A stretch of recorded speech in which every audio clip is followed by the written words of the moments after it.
Hey, welcome to episode number 5 of the BK Show. Today I'm happy to have on one of my personal coaches. His name is Elliot Rowe. He is a mindset and performance coach. He has worked with some of the top poker players in the world. He also works with Olympic medalists, UFC champions, Hollywood actors, business executives, and Wall Street traders. His unique mindset coaching system leverages the power of hypnotherapy to eliminate fears and break through mental roadblocks, allowing you to operate in a state of peak performance every day. So I meet with Elliot once a month, and I think you'll hear throughout this podcast why I do that, what he works on, and I'm super pumped to have him on. I think everyone needs someone in their corner, coaching them along, pushing them. And Elliot is that guy for me right now. In the last year of my life, he is one of a handful of people who have truly changed the trajectory of my life. And I'm super thankful that I met him. I'm super thankful for the people he's introduced me to. And I'm super excited that he decided to come on the podcast. So welcome Elliot Rowe to the podcast. Welcome to the show, Elliot. I appreciate you being here. Hey, man. Thanks so much for having me on. So you are a personal mindset coach, and that can mean so many different things. I'd love to know, I'd love for you to explain exactly what you do before we kind of take it back and figure out how you got here. So I would describe myself as a performance coach who uses life coaching and hypnotherapy to help people reach their full potential. So I'm working with people in different industries, from athletes to entrepreneurs, stockbrokers, CEOs of companies, typically people who are looking to reach the top of their industry, but they might know they have some issues holding them back, some self-sabotages, some blocks in some area that they don't fully understand. And the work I do, mainly with the hypnotherapy, is to help them work through that and unblock whatever's holding them back so they can reach their full potential. So, I mean, obviously I work with you. I have a little deeper understanding of where you came from. I met you a little over a year ago or so at a mastermind event, but you kind of deep dove in there of how you even began with this. So for me, the first time I ever heard this, my mind went to those commercials to quit smoking, right? Come get hypnotized and we'll have you, smoking no longer very soon, right? And so how is what you do and the quit smoking hypnosis, how are they the same and how are they different? Typically quit smoking hypnosis, it's usually suggestion sessions. So you're listening to the hypnotherapist and they're giving you good reasons why you shouldn't be smoking cigarettes. Telling you things like you're a natural non-smoker. It's a learned behavior. You can unlearn this behavior.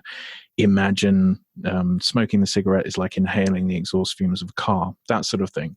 So they're trying to create a vivid picture of cigarettes that disgusts you so that it's easy to not want to put something in your body that disgusts you. Mm. And that can put people off, and they can stay put off long enough that they don't go back to smoking. So for someone who's doing quit smoking hypnotherapy, it usually looks something along those lines. The work that I do is mainly regression-based hypnotherapy.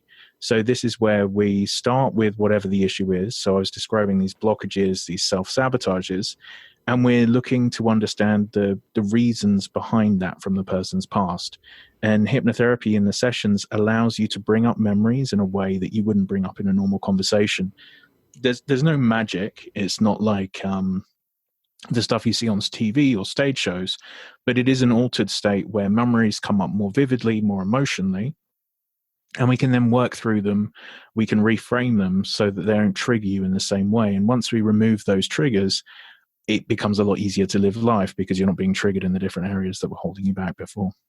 So the first time I met you, and I think I saw you on the agenda of the mastermind I was at before I came, that's where my head immediately went, right? I think it was our senior party. They had all the seniors in the gym and then, a guy doing hypnosis on the stage. I think a lot of people can probably relate to that experience.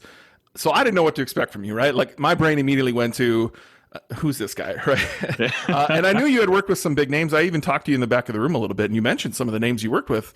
And I was kind of blown away, right?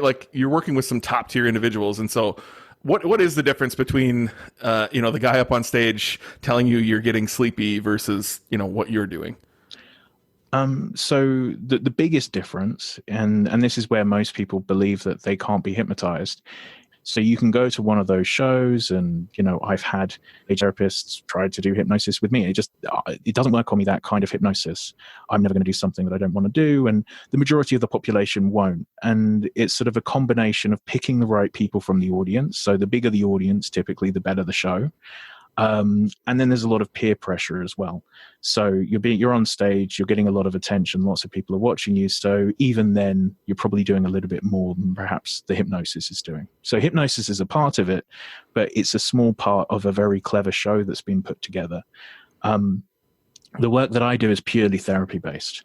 And the first big difference is that anyone who is capable of any kind of meditation is capable of doing hypnotherapy. It's very close. So it's like a guided meditation, whereas at the end of the meditation, sort of the relaxation phase of a typical meditation, you're looking to clear your mind as thoughts are coming up and go back to your breath, bring yourself back to your breath. When we reach that same stage in hypnotherapy, we're looking for an incredibly deep focus on one subject. So instead of clearing your mind, you're focusing in on the anger or the anxiety or the fear of failure or the fear of success. And then as you focus in on it in a different way than you would in your normal state, it brings up all of these narratives. And it's the working through the narratives that's the main part of my work. And as I say, the difference mainly is that the vast majority of people will have no issue at all with a hypnotherapy session, but it will only be the tiny minority who find themselves on stage. Yeah, I mean, I remember sitting in that gym and there was like 2 out of our class of 130. And that's about it appeared right. to work on, right? Yeah. Whereas, I've worked with you multiple times and somehow you lead me in the right direction, or the meditation leads me right to where you want to take me, like out of the gates, right? I still know I'm sitting in the room I'm sitting in. I still know, I'm talking to you, but it's much, much different. Yeah, it brings up things quickly. And as I say, there is no magic. And, I want to say that on every time I'm interviewed, try and make that clear. This isn't I'm going to click my fingers, you're going to be better. This is some magic shift in your life. This is an understanding of what program was created. And then we're just adjusting that program to be more suitable for your adult life, because typically we make those programs we're running as children and they're not particularly effective. So when you do interviews, do people bring up Office Space as a reference? I haven't seen Office Space. You haven't seen it? All right. So I think I'm quoting the right movie. I hope I am. But the beginning of the movie, he's tired of working where he's working, and he's going through kind of a divorce therapy. And the hypnotherapist has a heart attack in the middle of it, where he's already told him to let all of his fears go, and so now he just doesn't give a fuck anymore, and he just shows up to work and when he wants to. Yeah, it's pretty good. Maybe you should watch it. I hope I'm saying the right movie here, but yeah, I'd be shocked if nobody's ever brought that up before. Look, I know what you do, and I was hoping you could iterate it, and we'll deep dive into it a little bit later. Hopefully, a whole bunch more. But how did you even start with this? Right, you didn't grow up as a little kid, and you're like, I want to be a hypnotherapist. No, not at all. I had a fear of flying. So I was really uncomfortable flying. I basically would barely do anything long haul. Short haul flights, it would ruin my vacations. So I'd go on holiday. I'd be worried 2 weeks before it. I'd be worried the whole holiday, and be, on the edge of refusing to get on planes. So significant fear of flying. And someone recommended hypnotherapy to me, and I was as skeptical as everyone who's listening to this show. So I was like, yeah, okay, I'll give that a try. I went and gave it a try, and she managed to resolve it in an hour, which completely changed my life. And how did you know it was resolved in an hour? Obviously, she took you back to something, right? But how did you know when you were done, I'm not scared of flying anymore? The thought of it. So prior to the session, the thought of booking a flight or getting on the plane would make me feel physically sick. So I could feel it in my stomach. Just the thinking of getting on a plane, there would be a tension, and I'd feel sick. Even thinking of I'm going to book a holiday would be a really uncomfortable thought for me. And I didn't have that after the session, and I didn't have it on flights afterwards. So I can only really put it down to the hypnotherapy. And where it was most interesting for me, and where everything clicked as to why this is the modality that I decided to move into, was she went through this relaxation process. She was bringing up these memories, as I've been describing, and she brought up a memory of me being very young, 3 or 4 years old, at my granddad's house, being shown a picture of a small plane and being told that he died on it. And from that point forward, I thought planes were this horrifically dangerous thing that you've got a good chance of dying on. What was most interesting is that wasn't something I consciously remembered. And after the session, so we went through it. She resolved the stress around it. I felt better. I phoned up my mom and I was like, "Oh, this memory came up," and she said, "Oh yeah, you know that happened. That you were about 3 or 4 years old." And that was the real aha moment. It's like it brought up a memory that I wasn't consciously aware of, that I could then corroborate, saying that word wrong, with someone in my family who knew that it was true. And that really blew my mind, that there was something holding me back that I wasn't aware of that could be brought up so quickly in a session. So my subconscious knew where the fear was coming from. I just didn't consciously know where the fear was coming from. So from that point, I decided I'd go and learn hypnotherapy as thinking as a hobby. So I found a really comprehensive course, went and did the course, and then just started. The idea was really initially just help out friends and family if they've got an anxiety or a fear or something, and it'd be quite a fun thing to do, and then have my normal job on the side. And then started seeing friends and family, started getting recommendations, started charging. And with anything like this, if you start to get good results, people tell their friends and they tell their friends. And my business started building, and they reached a stage where it made more sense to become a hypnotherapist than do anything else. And I found it much more fun than any other job I'd done. So I have to break that down. I'm sure there was a lot of stress and anxiety in all of those steps that you just laid out. It made it sound really simple, right? So like, what were you doing for a job actually before that? Like, where was the course? How would you even find a course? If someone listening to this was like, I've done hypnotherapy, it clearly helped me, I want to go do this. Where would someone even start? Well, I searched on the internet. I found one. It was a course based in England, and I found a substantial course. So one of the things with hypnotherapy, if you do start looking at courses, you'll see that they run roughly from a weekend course to a year's course, and the people at the end of both of them call themselves a hypnotherapist. I decided to go and find one that was a year's course because I wanted to make sure I was doing it. I was sort of really well trained in it, as well trained as you can be in this subject. So I went and found a course that was local to me, did a year's course in it. This is something you showed up in person, or did you take it That one online? was in person. It was a combination of in person and homework and things like that. So how do you learn? Like, obviously you're taking somebody on a guided meditation. We do it, through audio. I think we've done it on video one time, but like, how do you even learn this? Are you practicing on someone? Yeah. So you're practicing. I believe it's an art, not a science. So you sort of you learn obviously how to get someone into that trance state, and then their subconscious is actually guiding the session more than me, because the subconscious, if it's having a very strange, very strong reaction to something, let's say my case was the fear of flying, my subconscious knew exactly why it was scared of flying, because if there wasn't a reason for it, I wouldn't have had such a strong response. And it's the same if there's an anger or there's an anxiety, especially. So the bigger the emotions are, the easier it is usually to find the root cause, because your subconscious doesn't act that way unless there's a big reason for it. So it's sort of, you notice very early on in these sessions that as soon as you get someone to bring the emotion up and start talking about the emotion, it will start triggering these memories very quickly. And then you're sort of guiding through and reframing those memories. So the course was a combination of all of the theory, some practice, and then also, there's a very comprehensive reading list of sort of the traditional books around hypnotherapy and such.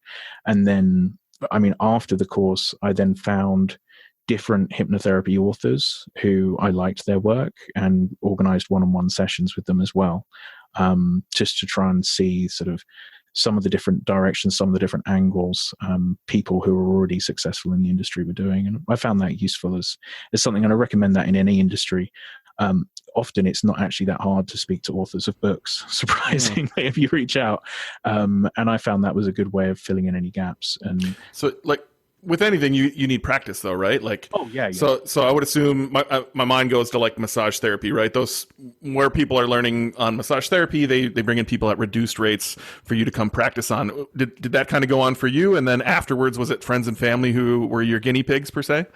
So it was a relatively large class, and majority through the course, we were working on the other people in the course, and then also offering cheap sessions for people, like ridiculously cheap sessions for people to try on, basically. So by the end of the course, I'd worked with a large number of different people from different areas, different personality types, that sort of thing. So there were a large number of people we'd worked with before we'd reached the stage we were considered qualified. And so at that point, you still have a job. Where were you working at this time? What was your day job? How old were you at this point as well? Oh goodness. I was working in solar energy. sourcing land and getting development consent for solar energy farms. Okay. So completely different job. Yeah. I mean, right. It's almost as far away from as it could have been. And when I was doing the course, I guess I was 28. I want to be close on the year, but yeah, I finished the course in 2010. Okay. 38 now. Yeah, so 28 years old. Wow. And so you graduate from the course, you're still looking for land for solar farms, and you're telling your friends and family, hey, I've got this magic gift. Yeah, in the evenings, I'm saying, hey, I can do you want to quit smoking? Do you want to lose weight? You've got to fear. And again, as soon as you say that you can do, the people's hands come up quickly. Right, I bet. Right. But also on the other side, too, I would imagine, right? They were like, yeah, sure, you can. I would imagine there was a lot of disbelief there. Oh, yeah, there's loads of disbelief. But again, I mean, the skepticism when you say something like hypnotherapy, over the years, virtually every client I've worked with has started their intake call with, just so you know, I don't think this is going to work. It's just something you get used to in the industry. And everyone's skeptical because of what they've seen on TV. And unfortunately, it's a real shame that the stage hypnosis is called the same thing as hypnotherapy. That people are making that connection. So yeah, from my side, I prefer there were different names and there wasn't such a connection to it, but it is what it is. And I think even within hypnotherapy, there's a difference too, right? Like I've spoken to you about some of the other names I've seen. I talked to you about possibly having my fiance get into this, and you said that there's a couple different types of hypnotherapy as well, right? Yeah. The regression, and then what was the other one? Suggestion? Suggestion. So what's the difference between those two? Because I think the smoking is the suggestion one, right? In most cases, some people use regression, but predominantly it's suggestion. The real difference is suggestion. You're typically listening to the hypnotherapist. Okay. And they're giving you things to visualize. And so like my app, Primed Mind, that I have is a suggestion hypnotherapy app. So the listener is listening to me, guiding them through a meditation, helping them focus on increasing their energy or helping them get to sleep or reducing stress or anxiety. But it's all visualizations in their mind, and it's one way. So it's the hypnotherapist talking at the client. Okay. The difference with the regression, as you'll know from our sessions, is the client's probably speaking 80% of the time. I'm speaking 20% of the time, and we're looking to understand the story and the narrative as to where the issues came from, and then change and adjust that story so that with neuroplasticity, that the mind deals with it in a different way afterwards. When it comes to my sessions, there's a good 20% chunk of just me crying. Yeah, often. I mean, that's normal as well for my sessions. Really? It's typically. It's very rare that I have any clients who aren't crying in one session or another. Like if they go through, a number of sessions with me, it's quite rare that there's no emotion showed, because we're hitting the big issues, and there's usually irrational emotion attached to it. Sometimes it's rational, sometimes it's irrational. But as we go through those memories and start to adjust and change them, that emotion's released, and that's the pressure coming off that allows the change to happen. So, all right, let's jump back to your family and friends, right? So you're helping your family and friends. You're convincing them that you're, some sort of magic man, right? Like you're able to help them lose weight, help them quit smoking. What were some of the other things that you did back then, like that helped people with? And then talk to me about how you transitioned from helping friends and family into actually charging for this service. So it would then become sort of wider than just, so it'd be friends of friends. And when it was friends of friends, I started charging. So, I would be doing free sessions for friends and family, and then, charging for a friend of a friend who wants to quit smoking or fear of flying or whatever else it might be. And then I started working with just some local people who played golf. So not serious golf play, people who take it seriously at the club, but not professional level. And they were seeing improvements in their golf scores. So that, and for golfers, they talk to other golfers. So I started to pick up some people in that world, taking it more seriously. And then the big shift in my business really happened when one worked in the poker industry.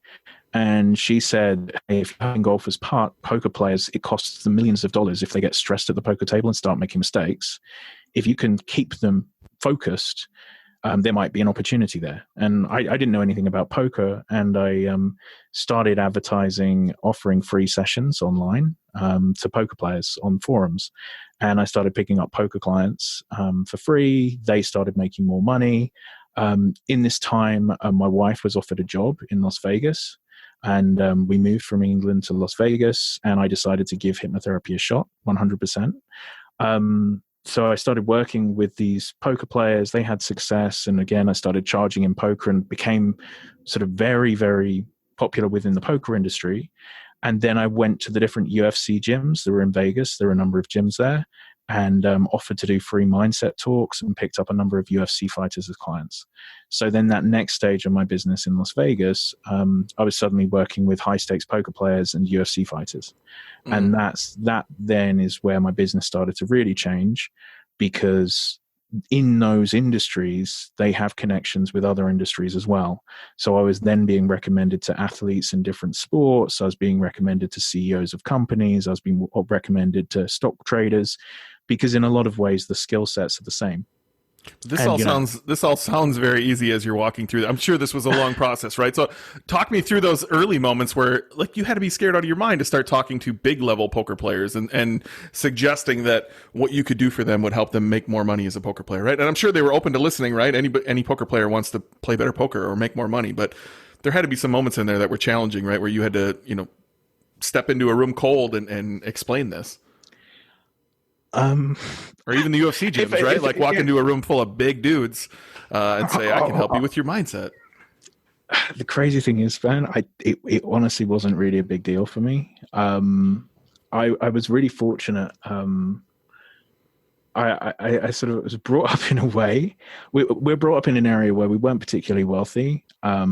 But it was a wealthy area with lots of celebrities around. So it was normal to see celebrities for me. I used to work, my uncle had a sports shop. I worked in a local sports shop, and we'd have, professional golfers, professional soccer players, like people who would be big names in England at the time come in. And it was relatively normal for me to be bumping into people who were considered celebrities. And I've been sort of brought up as in a way of like, everyone's just a person.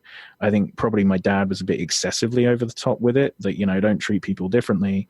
And I was lucky, really, really lucky. And I think it's one of the things that's allowed me to be successful, that I genuinely don't treat anyone differently. From the person who cleans my hotel room, I'll speak to them in exactly the same way as a heavyweight boxing champion. Like, I genuinely will. And I think that might have been one of the reasons why my business was able to grow, because if I find myself sitting next to someone who's considered really famous, I've just been lucky that because of where I was brought up, it was just normal for that to happen. And I was just like, oh, it's just another person. So I didn't get the majority, like I really didn't get that anxiety shot that the majority of people have in those moments. I might be underplaying it a little bit, but with the way you're describing it, like going into, let's say, Drysdale's gym, it was just like, oh, there's a UFC gym. They could really do with my help. I wonder if they'll let me do a free talk. And then they said yes. And then they said yes. And I did one. And, and then it's pretty amazing that you're able to put everybody on the same level. And maybe this is just rising up for me because I struggle with it more than most, right? As I've come up as an entrepreneur, I've always put these people up on pedestals, and not necessarily like celebrities, but, better marketers than me, the gurus out there, right? I've always put them on a pedestal. And as you get to know them, you realize they're just a person, and they're honestly quite flawed usually when you get to know them. And I've told you this to your face. You're one of the only people I've ever gotten to know. And there isn't a lot of crap behind the scenes, right? There's not a lot hidden there. Like you are you. So that's pretty amazing that you've had this your whole life, right? And just been able to realize we're all just human. And I bet that takes a lot of stress off. But I think it was a weird place to be brought up. So as I say, we weren't particularly wealthy, and we're in an area like in England where some of the most expensive houses in the whole country are sort of within a 5-minute walk from our house, and we're in a 2-bedroom cottage, and there's these enormous mansions all around us. But as I say, because of that, it was just normal, and yeah, it took a lot of the stress off the business growth side. And then moving on in business, a lot of these people will say, hey, you talk to me as if I'm normal. And I say as well, you are. in all of those fronts, because people generally, they're very, very successful in one area and they're struggling in a different area. And it's my job to help them with the bits where they're struggling, to help them perform better in their area of excellence. So yeah, I was lucky that wasn't something that was overly stressful.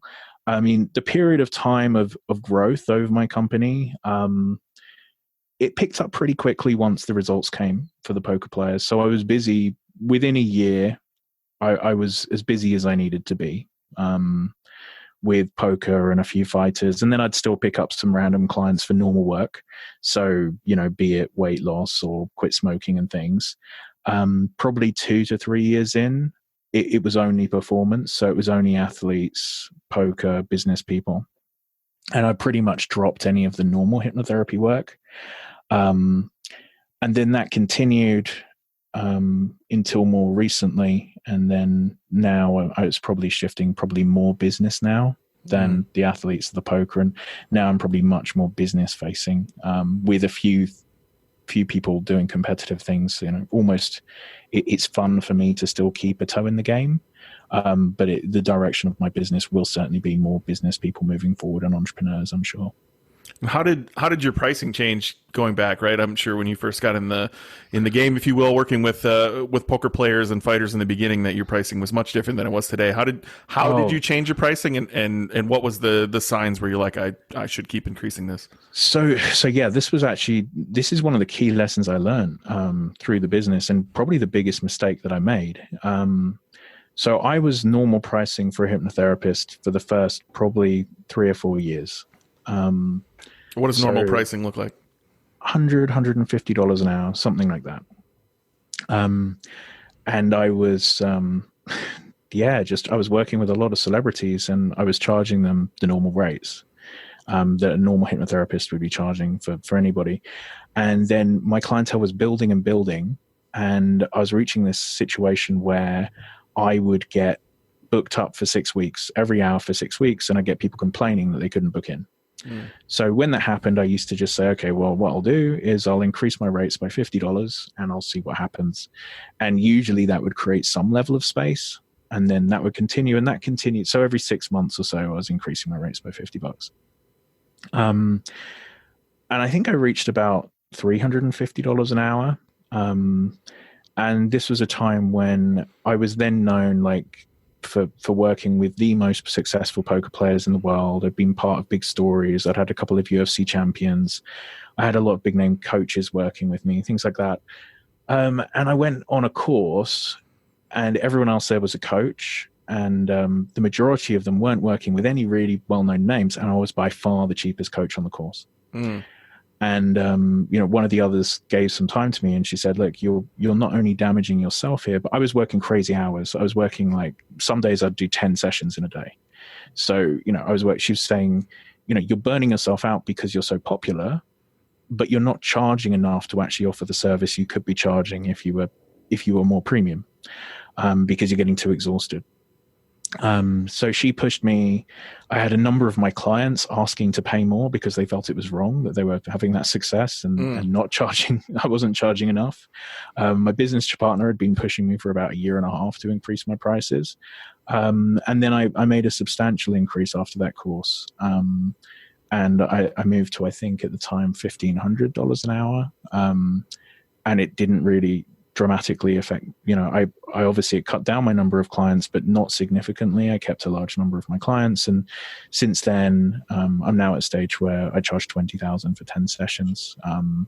And I'm still busy. And I think really it was a huge lesson for me that you need to be charging for value. So the value that the other person is getting, not just the hours that you're spending.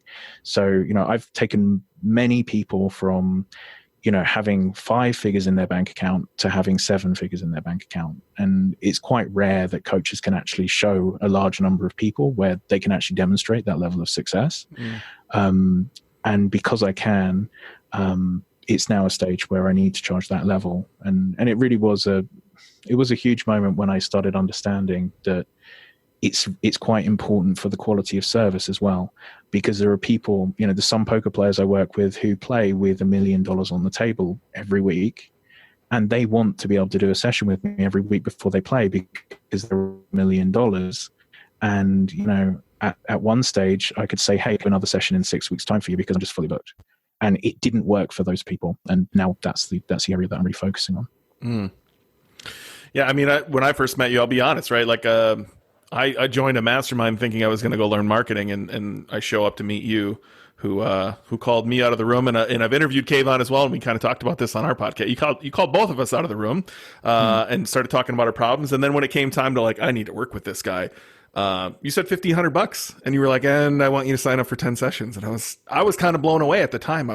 It didn't click for me, right? And one thing you really worked on me and talked to me about was like the value you create, right? Like if you help me with any of these unlocks, or even the poker players is a good reference, right? You help them with some unlocks and all of a sudden they become, you know, they win a big tournament, or, you know, they have a great stretch of cash games.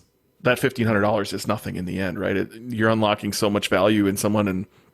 And, what I want to transition to a little bit into like the belief systems that some of these folks that you talk to, right? And you don't need to name names, but like you've worked with some of the biggest people in the industry, right? And so when I'll relate it to me. I walk into a business and I can see in someone's Google Ads or SEO quite easily what's wrong, right? Just immediately can see what's wrong. So I would assume you have the same superpower when it comes to people's fears and happinesses, right? So like what are some of the common, you know, belief systems or fears that you see in people that you're addressing often? Well, fear of failure and fear of success, just generally are huge, and they show up in almost every client, in almost every person. So there's usually something holding someone back, and they reach a level where then that fear of failure or fear of success kicks in. So for some people, that's making $2,000 a month, and for other people, it's making $50,000 a month. But there is a level typically where it starts to kick in, and we start sabotaging ourselves. Can you provide an example of that? Help the listener understand what does that mean to have? You know, let's say you hit 2,000 a month. Let's just say that's the level, and then you have a fear of failure or success. Like an example of each would be awesome. Yeah. So an example would be. Well, I'll tell you, I'll give a figure that comes up really frequently for me. So for a poker player, it'd be $100,000 bankroll. And they notice that they've been playing for 3 years, and they had a $100,000 bankroll 3 years ago, and they still have a $100,000 bankroll. And they notice that they either go to 120 and then they bring it back down, or they go down to 80 and then they bring it back up to 100,000, but there's no growth. And then when we start to talk about their family history, their friends, you know, the money their friends are earning, we start seeing oftentimes that they're keeping themselves within their social circle in their position they're comfortable with. So if they suddenly double, triple, quadruple their money, it's going to feel strange for them when they go to the restaurant and who pays for the bill. Or when they talk to their dad, who's always been proud that he makes $60,000 a year, and they tell their dad that they made $250,000, it's going to be an uncomfortable conversation. And as we do the sessions, we see these things come up where people are keeping themselves in their comfort zone within their peer group. And they're subconsciously they're not consciously gambling away their money over 100,000, but you can see this theme where they say, hey, I keep finding myself at the blackjack table when I get this extra money.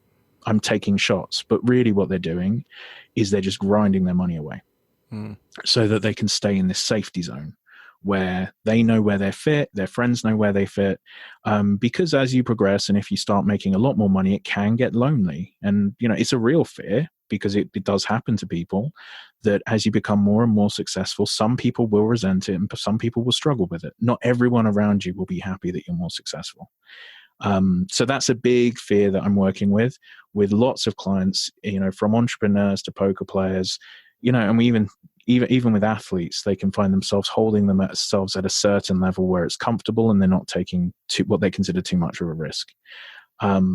Another thing that I see as a major flaw in many people is they set their mind on monetary targets with the belief that if they hit them, they'll be happy. So a lot of my work is around improving success. And as you improve, if you get rid of these blockages and you start working through the different issues, it's normal for my clients to have more successful years. That's just something that tends to happen when they work with me. However, when you reach the certain goal, so let's say your goal is $5 million or $6 million or $10 million or whatever it would be, it doesn't solve all of the problems. That isn't actually the fix. The fix is the journey, being happy along the way, and finding what actually brings you fulfillment in life. So that's something that I've seen with a lot of clients. And I'll get people who come to me who are very, very wealthy, and they're sort of saying, hey, but my target is I need to hit the next level. And I'll ask them why. Once you have a very large amount of money, life doesn't really change if you make more. Life changes if you solve some of the background issues. So those things come up: focus issues, procrastination, not being willing to put in the effort, giving your ego an excuse to not hit the highest levels. So really, you know what to do, but you choose not to do it. And then you can use the excuse of, well, if I had tried, I would have been successful, but I chose not to try.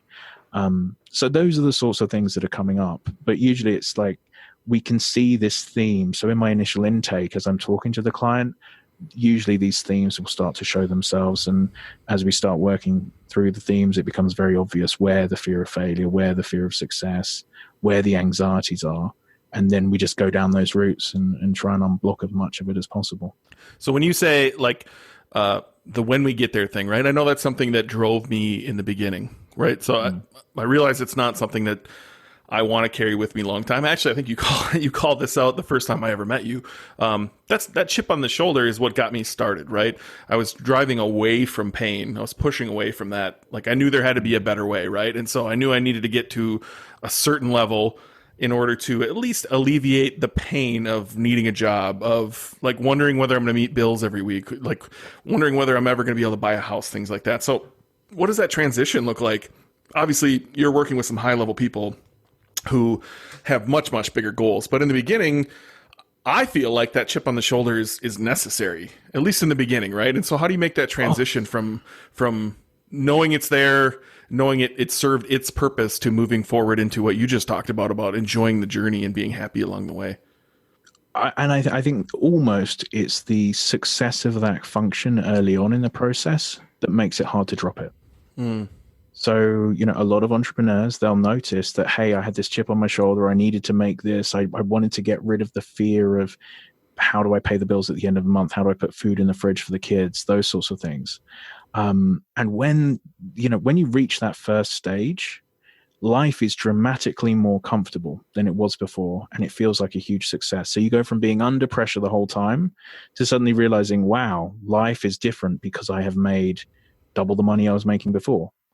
The thing that I think then starts to sometimes kick in is, well, if I made double the money again, I'm going to feel that much better again, and that much better again. So you've sort of learned this program where it was successful, and then you're trying to repeat that process over and over.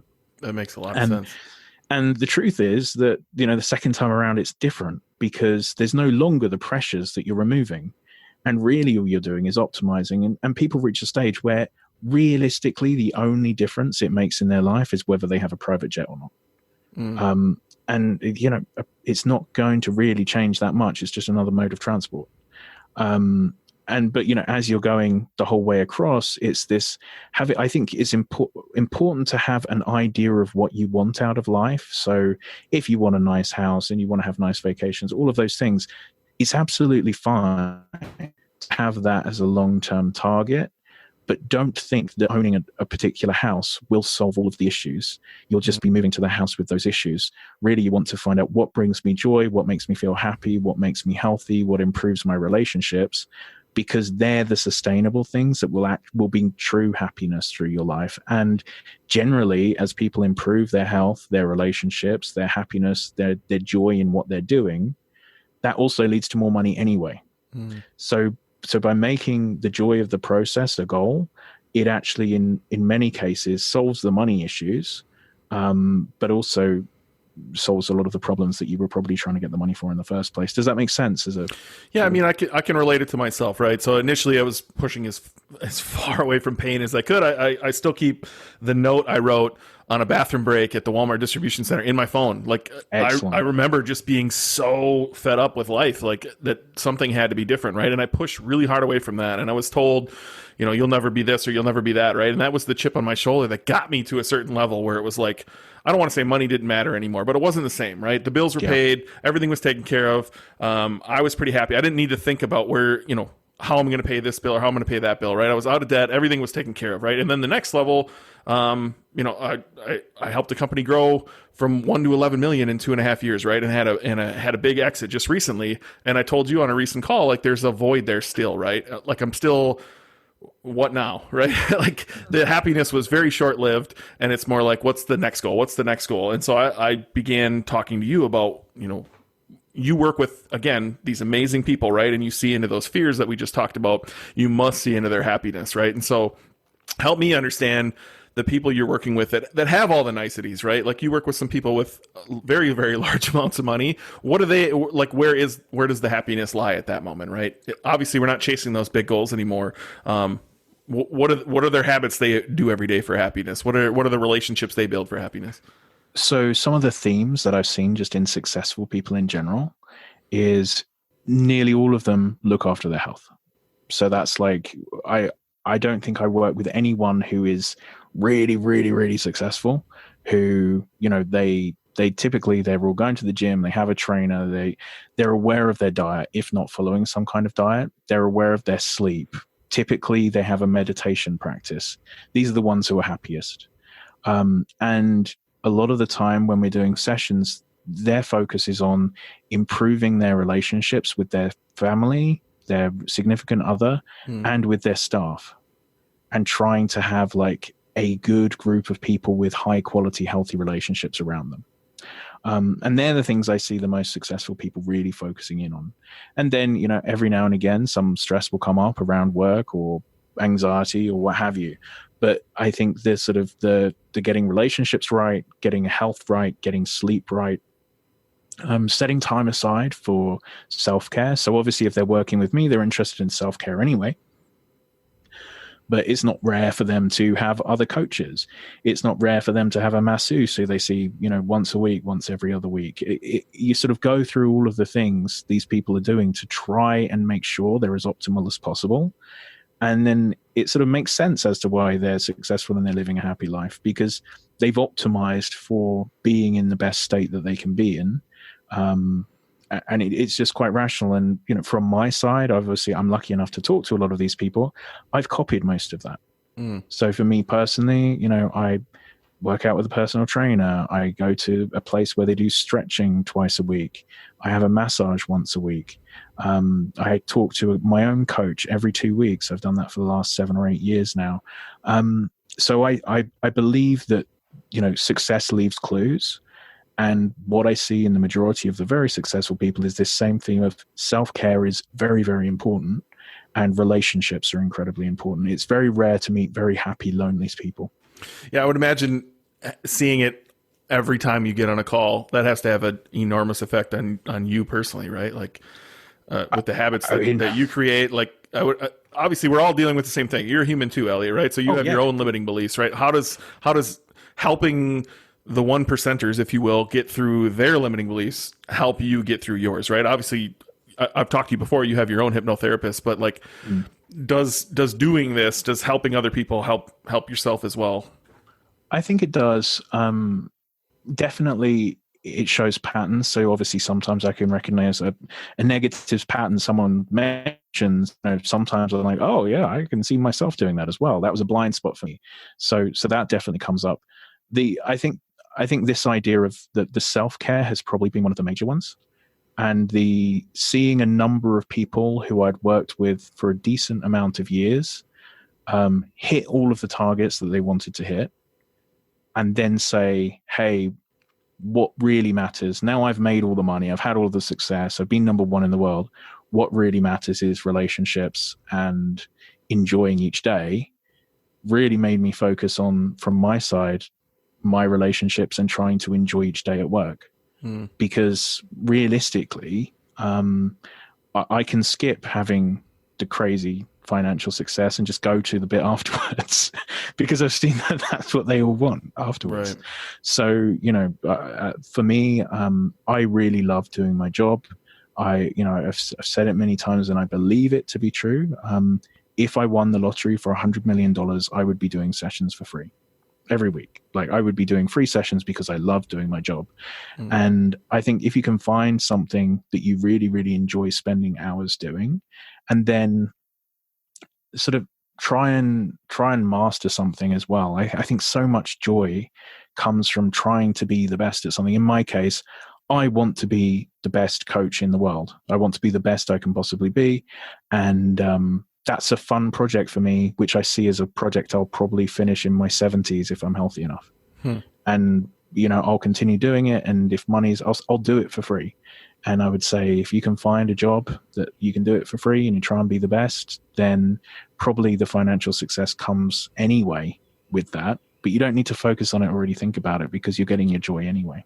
Look, that's what this show is all about, honestly. Like, I'm just pulling up a website that's not quite live yet that says, like, whatever you love to do, you can make a business out of it, right? I want to interview entrepreneurs who do what they love and live the life they've always dreamed of. I know plenty of people that I have on my hopefully to interview list that are doing some things you would never even imagine of, right? And so you're a perfect example of, like, doing what you love, and whether you were paid or not, you continue doing this. But what advice do you have for someone out there who just doesn't know what that is? Like, I have a thought experiment I usually give to people that's, let's say you won the lottery, like all the money you could ever dream of. You won that. Now you've traveled the world.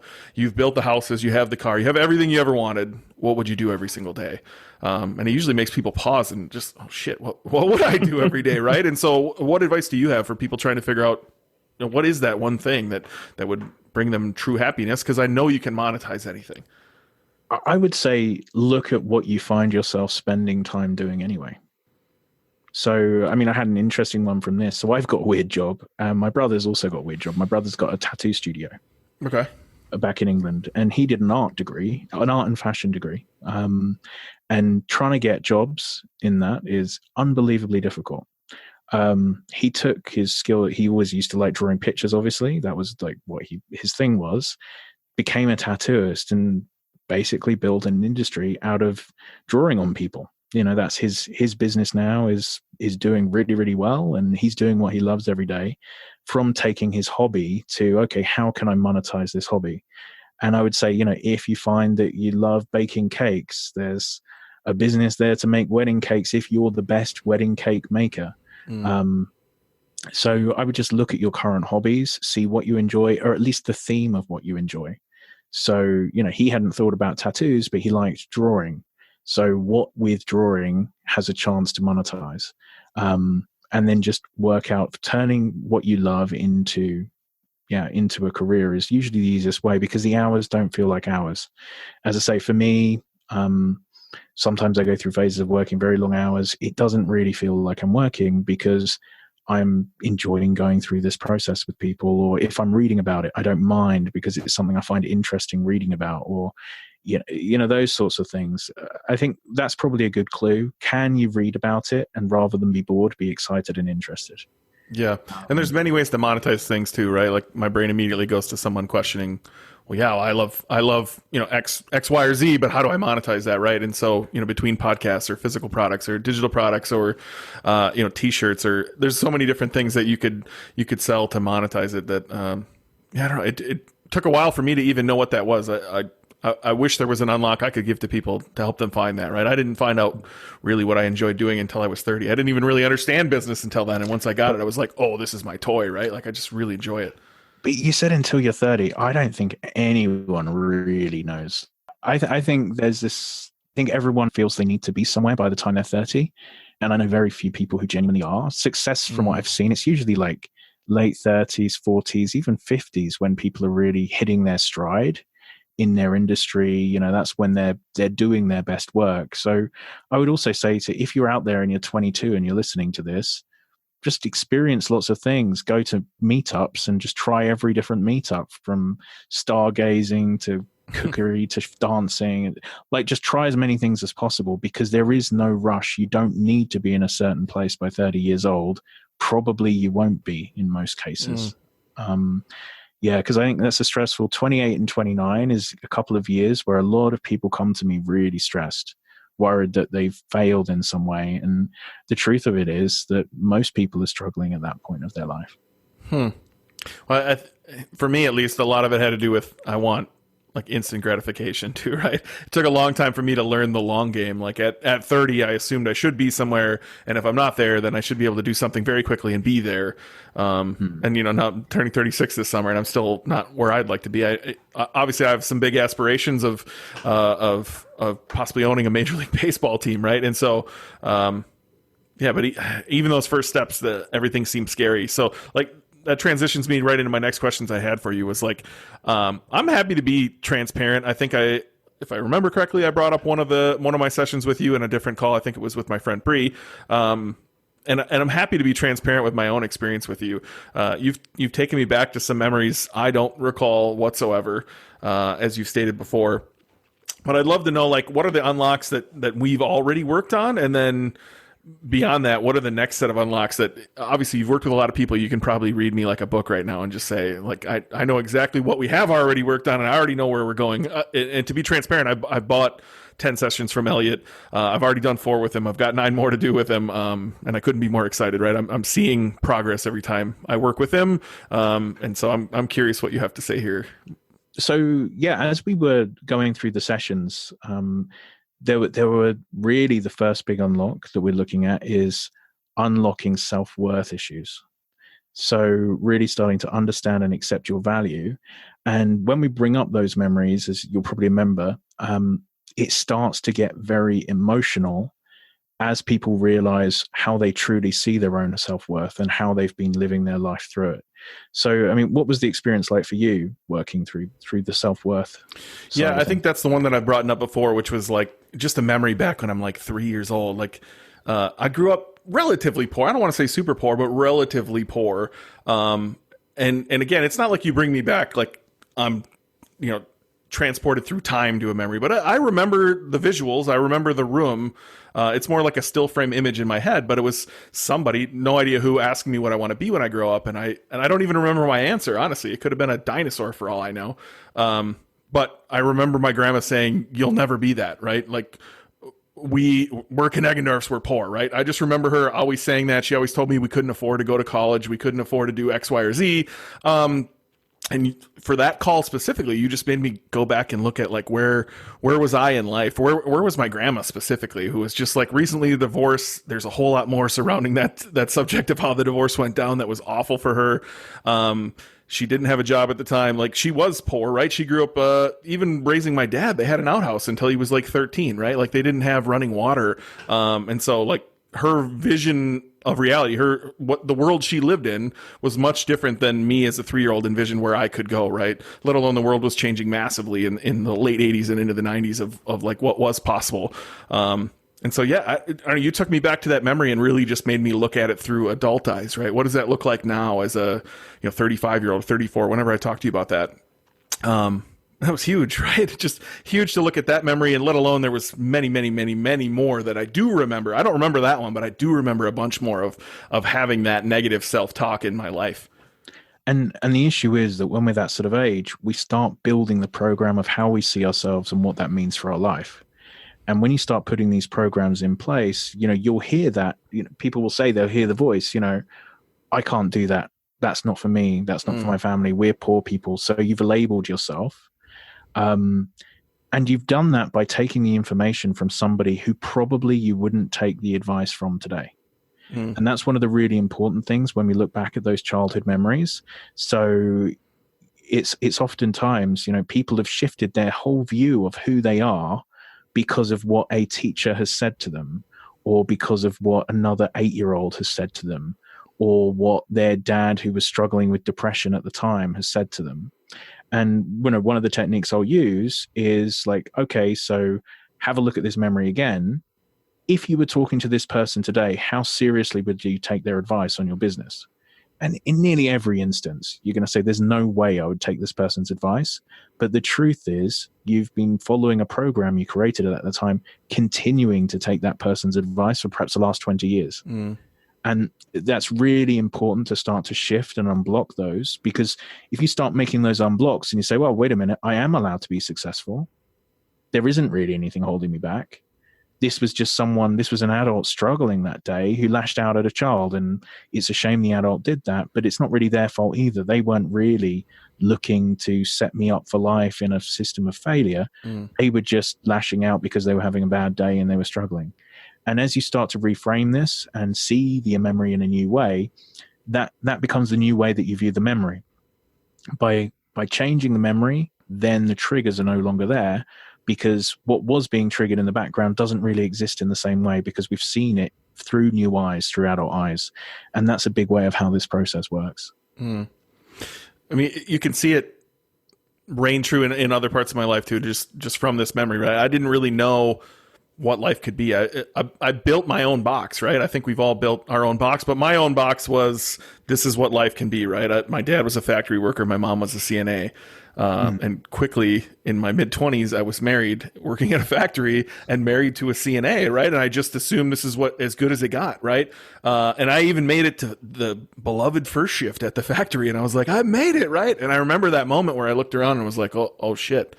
Like, this is as good as life gets, and all these people look really unhappy, right? And so it's amazing how we build these boxes and build them in childhood. It baffles me, right? It brings me back to the story of the elephant.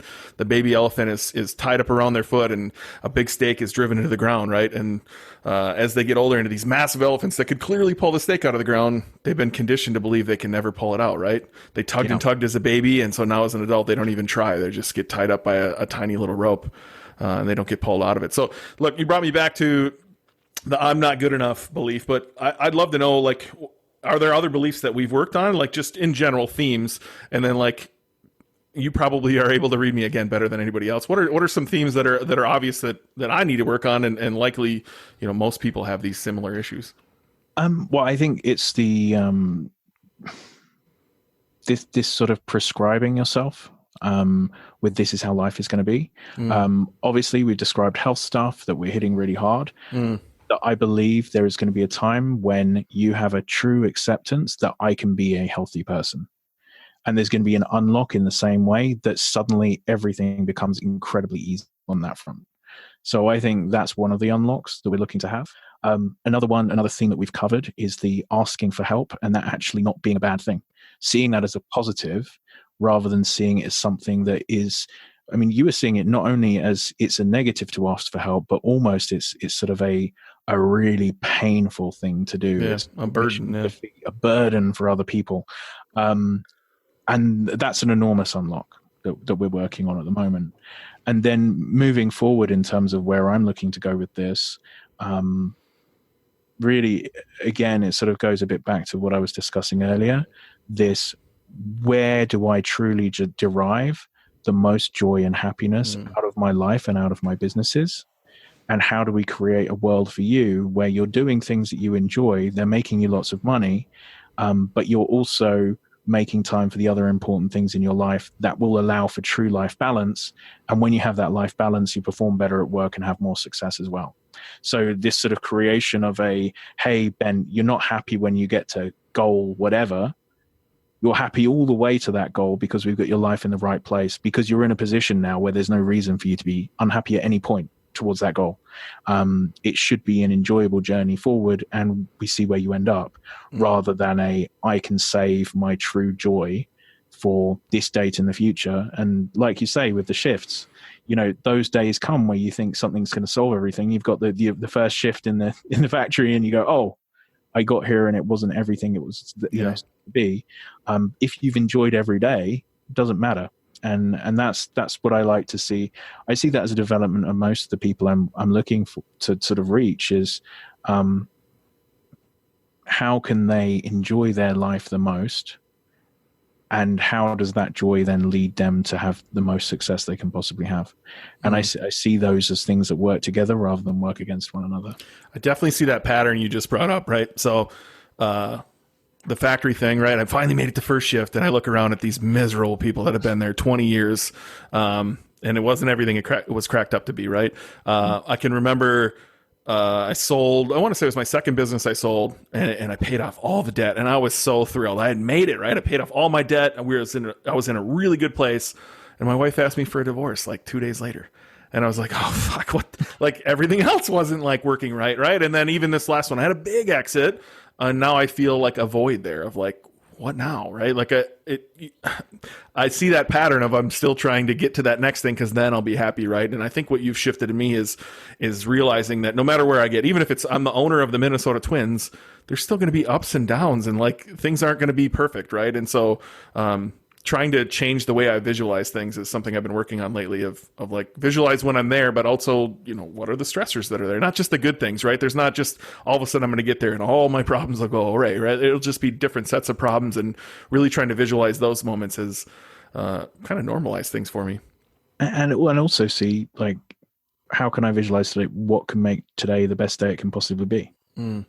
So the present moment, how can we make sure that we enjoy this conversation as much as we possibly can? How you can enjoy your afternoon, how you can feel today that you've done what you needed to do in the day and you can feel good about yourself, and what's an amount of work that makes you feel good and what's an amount of work that's too much or too little. So all of that smaller planning, I think, can lead to a life that's not only more successful, but more comfortable and, you know, sort of more whole, rather than the true over focus on finances that most people have. Again, I see a lot of financial success in people, but the ones who are really happy and you would say are winning at life are the ones who have the balance as well and the good relationships. I feel as we've all built our own boxes, right? Mine might be different than Johnny who's listening or Sally who's listening, but we've all built our own boxes. And so there has to be more Elliot Rose out there, and certainly more affordable Elliot Rose out there. Like I'm happy to pay your fees, as it's clearly making a shift in me. But where could the listener go find somebody specifically for this regression type of hypnotherapy? I've trained up a couple of people now, so I have some people that I've trained. If people want to reach out to me on elliotrowe.com, and we can sort of pass you over and get you some details. They're a lot cheaper than me. They're closer to the normal rates of hypnotherapy. And then if you are looking for one in your local area, all of my work's via Skype, and the people I've trained, theirs is all via Skype as well. Cool. But if you're looking to see someone in person, just look up, local hypnotherapists and just make sure that it's therapy, and also talk to them and ask them what sort of course they've done, so how they've got qualified, and really just look at the length of course. So have they done something 6 months to a year rather than a weekend course in hypnotherapy? And then obviously look at reviews and how long they've been in business for. I mean, I would guess I've probably done, it has to be over 12,000 hours of hypnotherapy now with clients, which, that's extreme. I would guess most hypnotherapists, it's going to be somewhere between 3,000 and 5,000 hours that they've done. But if they've done a couple of hundred hours and they haven't done a very comprehensive course, then probably you should look for someone with a bit more experience. And I know there's probably people listening who are at my level per se, right? And they would find value in working with you. Is elliotrowe.com the best place to reach you for that? Yeah, so if you just go to elliotrowe.com, and there's an application form, and we'll do a free consultation, and we'll see if I'm the right person for you, or if maybe I can recommend somebody else for you to work with. So we can set all of that up. Nice. So I want to shift gears more into like the business side of this thing, right? And so you have one-on-one consultations, you set up these packages of 10, which I'm happily a part of, but you have some other things too. And so I'd love to talk through a little bit of the business side of how you've shifted from just doing one-on-ones and helping poker players and helping UFC fighters and entrepreneurs and actresses into more, like, I'm a part of your mastermind as one of the examples. You have the Prime Mind app. I think you have some courses out there. Can you talk me through how you went from one-on-one work into one-on-many work and what that looks like? Okay, so early on, I realized there was a market for hypnotherapy MP3s, specifically in that poker market that I was discussing. So it's issues that were coming up regularly with players. I would make an MP3 on the issue, and although we couldn't do any of the deeper work, I could make these suggestion MP3s, these audios that they could listen to before they played, or to help them get to sleep, or whatever else it would be. We then turned those MP3s and we built an app, which it's called Prime Mind. It's on iTunes or the App Store and Google Play. And that has around 250 of these audios, something like that, covering everything from sport and fitness, stress, growth mindset, sleep. So that was one product, which was a really obvious product for us to make, because there was a demand for the product, and then we made it. We went into business. We built this app, and that's been something that's fun. And we have around, I think, 230,000 users at the moment. Wow. So that's been really, really substantial. So that was sort of one of the starting points. I started running a Poker Mindset Academy initially. So we had a subscription academy where I create video content and I'd do live Q&As weekly, or for a monthly payment. And doing that a few years ago, and we decided to turn that into a course and sell it as a course. And I still do some Q&As once a month, but we don't produce new content for the course. That it was something we learned is the churn rate on a monthly program was a bit too much. And once you've built out all of the foundations, you start reaching a little bit for content. And I wanted to make sure that I wasn't feeling that there wasn't much more to teach. So I found that was a good move that we made, is to turn into a fixed video course that we sell. It still has a community, but they sort of buy the video course, they have the community, and then I'm available once a month for Q&As for them. Recently launched a lifestyle course, a Limitless Lifestyle, which is a mindset course, help people in different areas of their life, goal setting, overcoming these sorts of issues we've been discussing. We're running that as a beta at the moment, and that's been pretty successful. And one of the things we've done to make that course a bit more exciting and different to everything else in the market is we sell it as a course, but then it also comes with 6 hypnotherapy sessions with one of the people that I've trained up. So as they're going through the course, the deeper work, which I believe has to be done, I believe you need to be working through your issues with a professional if you really want to change the programming. We included that in the course. So they get these sessions with the Q&A calls with me, we have accountability calls, and then we have the course itself, and then sessions with a hypnotherapist to help work through any of the deeper issues. Is that the thing we worked on the first day of the mastermind the last time? Exactly. That was one part. That's the first piece of that. Okay. So you've seen some of the content there. It was interesting going through that, having to rate yourself. That's what I remember the different most areas. Of like past, present, and future things, and then giving yourself a score. And I remember the colors, and I remember a lot of red on my sheet. Yeah, the areas, and most people, you really shows areas you need to be working on when you go through those sorts of processes. And we're putting together the foundations for people to be able to do a lot of that work. And then the realistic next step of my business is I can only see so many clients, and I have to be training people up and sort of passing the philosophies that I use in my sessions on to other people so that we can impact a larger audience. So moving into these sorts of directions where I'm teaching all of the content through videos, and then I have other people doing the hypnotherapy, makes it much more price appropriate for a wider market. And I just don't reach a stage where it's just impossible for me to take on new clients, because it's always a risk when you're one person, running a coaching business, that you do have a number of hours that you can actually work.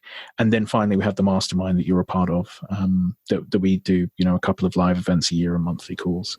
And I think that's all the current businesses. If you don't mind me asking, when you do the other model where you're training coaches, is that something where you're charging them a large amount, training them, and then they can go off on their own? Is that something you're training people to bring in-house and say you are, Elliott Rowe certified, and people would book on Elliott Rowe, and then you would, hand them off? So what I look to do is I find qualified hypnotherapists. So people who've already gone through one of the comprehensive courses that I'm discussing. So I don't train someone to be a hypnotherapist. I train hypnotherapists in my style of hypnotherapy, which is a little bit different from what's taught. So obviously I specialize in performance and have done these, huge number of hours, thousands and thousands of hours on a very specific subset. So I teach them my process of working with high performers after they're already qualified. And then we take them on, we provide them with leads, and we charge a percentage of the money that they bring in from the leads that we provide for them. And then we also, with the course, obviously we pay them an amount per hour for the course that for these sessions that they do. So that's the business model that we're running currently there. So the limitless life blueprint that's in beta, is that something that's going to be meant more for the masses? Is it directed at a certain group of people like poker players or at entrepreneurs? No, so this is more for the masses. Well, entrepreneurs. Okay. More so, I would guess the majority of people are going to be entrepreneurs who go into that course. So not really poker specific, or not poker specific at all. More business and entrepreneur specific. Looking to hit more of a mass market with it, and it will be interesting to see how that takes over the next year or so. As I say, we're running the beta. It's not going to be ready for full launch, I would guess, until around January, when we have everything in place. But by then we should have a very comprehensive course and a lot of reviews and testimonials from people who've gone through the beta. And then we'll have an idea of where we're at in terms of pricing and things. And talk to me a little bit about like the team you have around you. Obviously, I know Ryan pretty well. He seems like he does a whole lot of everything. Obviously, he helps you out a lot. I can see it on your face right now. You're like, oh man, I'm glad I have Ryan. But like, what else is on your team? And talk to me about Ryan, if you will. Like, you have a lot going on, right? And so, how do you manage it all? I've been really lucky. So Ryan was an early client of mine in poker, and I worked with him for around a month. And he won $700,000 over that month, and he was blown away by how much of an impact the hypnotherapy had on him. And he came to me and he said, "Look, I really think you have something here that could be turned into not just a huge product, but you can impact a lot of people. You can change a lot of lives. I want to help you do it. Can I take over the marketing side of your business and running the business, which I'm not good at?" And you do all of the coaching, and we'll get you doing interviews and content and those sorts of things, but I'll do all of the background stuff and worry about the accounts, the finances, the marketing, the strategy for the business over the next few years. And he took that on and has done just an incredible job. And for coaches out there, I don't believe I could be anywhere near where I am today if he hadn't been a part of the business. It just wouldn't have been possible because of the number of hours working in the business. I could have never worked on the business, basically. So I'm sure I would be exceptionally busy. I would have been incredibly busy at a lower price point, and I'd have no products if it wasn't for Ryan. Or I'd have a few MP3s for sale, but my business would have a completely different shape. And in terms of team, it's really mainly me and him, and then we pay people for VAs and things to do other jobs for us. So that's the majority, but really it's just me and Ryan running this business. Primed Mind, we base out of Vienna. We had that up, and we have a few staff over there dealing, but that's specifically Primed Mind, no other part of the business for the app. And then that's it really. Everyone else is remote, and we just bring them on for different projects. Well, it's incredible what you've accomplished. I know you can't name names, but you truly, truly work with some of the absolute best poker players in the world. I know some of the UFC fighters you may or may not have worked with, and like they're UFC champions, legit, right? And so I would just assume in the other areas, the entrepreneurs and the actors and actresses, and like you truly, truly work with the 1%. And it speaks a lot about what you do that I don't think you have an acquisition funnel, if I'm wrong, right? Like I'm happy to go tell the world about you because of the difference you've made in my life. So I would assume that makes your acquisition super easy. It makes it easy. I mean, obviously there's sticker shock that most people have if they haven't spoken to me. But we're in a situation where advertising doesn't really work for this. So if someone sees a cold Facebook advert, come and do hypnotherapy, and then with the pricing as it is, we're not going to pick up any clients. Almost every client I've ever had has been from some version of word of mouth. So they've known someone else who's worked with me and has had good results. And because of the good results that person has had, they've decided they'll take the risk and they'll work with me as well. So that's been the main way that we've driven clients for my coaching sessions. Now, obviously, when it comes to the video courses or the app and things like that, we can advertise all of those things. But realistically, all of my clients come from another client saying, "Hey, you should work with Elliot. I think he'll really help you." And then me picking up the clients there. I think a lot of people should work with you, right? So how do you convince somebody that they're ready, right? Like I would have said I wasn't ready, right? You asked me to step into a room and I walked into the room. You had told me some of the names that might be in the room and I was like, I don't belong in this room, right? So how do you explain to somebody that they are ready for this, that they really, I think everyone needs this, but how do you explain to somebody that they're ready for Elliot specifically? I think the first thing is obviously I never want to put someone in a difficult financial situation. So generally they've already reached some level of success and they're comfortable and they're looking to reach the next level. So they're not at the level you were at when you were looking to leave the factory. They're not worrying about the monthly bills, those sorts of things. It doesn't make sense. It will only stress you out more if you take on a high level coach at that sort of part of your life. But if you're at a stage of you're making a few $100,000 a year, you're looking to hit the $1 million mark or anyone over that level, and there are things that you aren't doing that you should be doing to increase your business. So one of the exercises that it's useful to do in your mind is, where are you now in the money that you're making annually? Where would you be if you overcame the emotional issues that are holding you back? And, in a lot of cases, people will be saying to me, hey, currently I'm making $500,000 a year. I know it's costing me at least $300,000 or $400,000 because I'm not doing this, this, and this, and I'm really struggling with them. And I feel like there's this force field holding me back, and I've been trying for years. If someone knows that emotional issues or habits or programs are costing them hundreds of thousands of dollars a year, then working with me should be a very obvious choice. So that's how I usually explain it to people, is that if you're holding yourself back in those areas and there is an obvious financial uplift, then that would be the time to start to look for someone who's very experienced, because obviously the cost of not doing it or finding someone cheap who's not as good at it isn't as good as the reward of actually getting these issues resolved. Well, I'm super, super thankful that I met you last February. I'm thankful that I'm working with you. I think you do wonderful work. So if anybody's listening that wants to reach out to me directly and ask some questions, feel free to.